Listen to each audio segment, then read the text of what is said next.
In the heart of the countryside, nestled between rolling hills and ancient forests, lies the small town of Glenridge. It's a quiet place where everyone knows each other, where history runs deep in the veins of the town's people. But beneath the surface, something sinister stirs, a mysterious entity that feeds on memories, erasing the very essence of who you are. Tonight, we delve into the darkness that has consumed Glenridge, where memories are stolen, identities lost, and the past is forgotten. Glenridge wasn't always like this.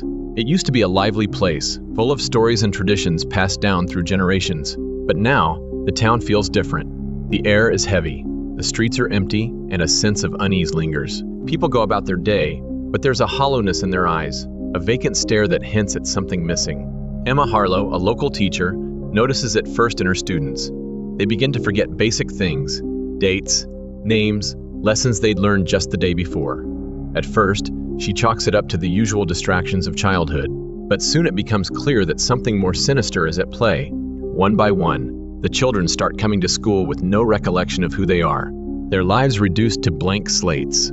Emma tries to talk to the parents, but they too seem lost, confused. They barely remember their own children, let alone what's happening to them. The more she investigates, the more she realizes that the entire town is slowly being consumed by this strange amnesia.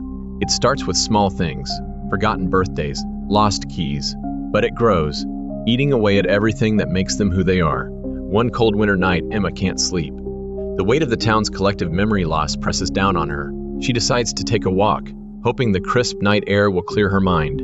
As she walks through the quiet streets, she notices something odd, faint whispers carried on the wind, like voices trapped in the night.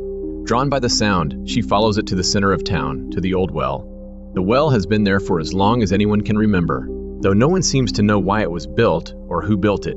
It's covered in moss, the stones worn smooth by time, and a feeling of dread creeps over Emma as she approaches it. She peers into the darkness of the well, and that's when she sees it. A shadow, something dark and formless, moving just beyond the edge of her vision. It's not just a shadow, it's an absence, a void where there should be light, and then she feels it. Something reaching out, probing her mind, searching for a way in. Emma stumbles back, terrified, but as she tries to run, she realizes that she can't remember where she is, or why she came here. Panic sets in as she frantically searches her memory, but the more she struggles, the more it slips away. Finally, she forces herself to focus, to remember her name, her life. She manages to pull herself back, but the encounter leaves her shaken. Determined to find out what's happening, Emma begins researching the town's history. She spends hours in the dusty archives of the local library, searching through old newspapers and town records. She discovers a series of strange occurrences dating back over a century. Stories of people who vanished without a trace, of families who woke up one morning with no memory of each other, of a town slowly forgetting itself. The more she reads, the more she realizes that the well has always been connected to these events. There are old tales of a creature, an ancient entity that feeds on memories, growing stronger with each one it consumes. It's been lurking in Glenridge for generations, and now it's awake again. Emma reaches out to Dr. Reeves, the town's physician, hoping he might have some answers. Dr. Reeves is one of the few people in town who seems unaffected, though he admits he's noticed the strange cases of amnesia. Together, they begin to piece together the truth, but the more they uncover, the more dangerous it becomes. As Emma and Dr. Reeves delve deeper into the mystery, they start to experience more frequent memory lapses. Dr. Reeves begins to forget small details, like the names of patients he's treated for years. Emma, too, struggles to hold on to her thoughts. It's as if the entity knows they're getting close and is trying to stop them. Emma's dreams become nightmares, filled with images of people she once knew, now faceless. Their identities erased. The town streets are deserted, the homes empty. The sense of loss is overwhelming. In her dreams, she sees the well, and something inside it, something hungry, waiting. One day, Emma wakes up to find her own memories slipping away. She forgets simple things at first, her address, her students' names. But soon, she can't remember her parents, her childhood, or why she's even in Glenridge. It's as if her entire life is being devoured, piece by piece. Desperate, she confronts Dr. Reeves, but finds that he too is losing his grip on reality. He no longer remembers their conversations, their investigations. The town is collapsing in on itself, and they are powerless to stop it.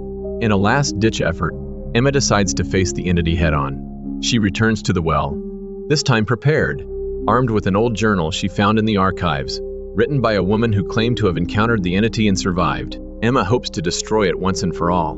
The journal speaks of a ritual, a way to sever the entity's connection to the town. But it's dangerous, requiring the sacrifice of the person's most cherished memory. Emma knows that if she goes through with it, she'll lose the last piece of herself. But she has no choice. The night is dark, the air thick with the sense of impending doom. Emma stands before the well, the journal clutched in her hands. She lights a circle of candles around the well, just as the ritual instructs. The flames flicker in the wind, casting eerie shadows on the surrounding trees. She begins to recite the words from the journal, her voice trembling. As she speaks, she feels the entity stirring, a cold presence wrapping itself around her, probing her mind, searching for that one memory it craves. Emma struggles to hold on, but it's too strong. It reaches into her mind, finding her most cherished memory, the sound of her mother's voice singing her to sleep as a child. Emma feels the memory slipping away, and with it, her last connection to who she is. But she keeps reciting, forcing herself to finish the ritual. The entity grows angry, lashing out at her, but the candles hold it at bay. Finally, as she speaks the last words, there's a flash of light and a rush of wind. The well cracks open, releasing a torrent of energy. The entity screams, a sound like 1,000 voices crying out at once. And then there is silence. When Emma wakes up, she's lying in the grass near the well. The candles burnt out, the journal beside her. The air is still, the night quiet. She knows the entity is gone, but so is her memory. She can't remember her name, her past, or why she's here. The town of Glenridge slowly begins to heal, but it's a hollow victory. The people who survived are left with only fragments of their lives, shadows of the memories that were taken from them. They wander the town, searching for something they can't remember, trying to rebuild their lives from the ashes. As for Emma, she becomes a ghost, a nameless figure in a town that no longer remembers her. Her sacrifice saved Glenridge, but at the cost of her identity. She is the last forgotten, the final victim of the entity that fed on memories. In the end, Glenridge was saved, but at a terrible price. The memories of its people were devoured, leaving behind empty shells of the lives they once lived. The entity may be gone, but its shadow lingers, a reminder that some things are best left forgotten. For in the depths of our minds, where our memories reside, something is always waiting, hungry and patient. Be careful what you choose to remember, because sometimes it's the things we forget that come back to haunt us.